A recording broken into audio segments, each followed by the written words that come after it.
güller verin, kırmızı güller verin. O renkli kutsalı yakın yüreğimin. Bana güller verin, kırmızı güller verin.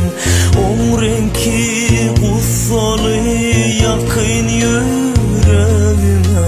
Bana güller verin, kırmızı güller verin. Güller ağlar bana, bu derdi güller ağlar. Bana güllerimi, güllerimi verin. Güller ağlar bana, bu derdi güller ağlar. Bana güllerimi, güllerimi verin.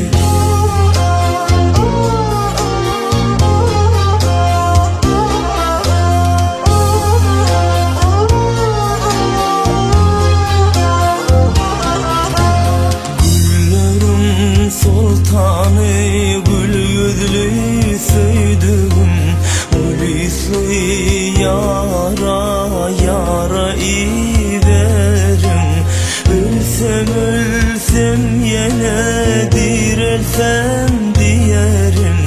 Bana güller verin, kırmızı güller verin.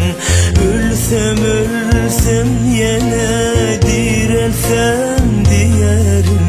Bana güller verin, kırmızı güller verin. Güller ağlar bana, bu derdi güller ağlar. Bana güllerimi, güllerimi verin. Güller ağlar bana, bu derdi güller ağlar. Bana güllerimi, güllerimi verin. Gün gelir, yaprağı düşer güllerim.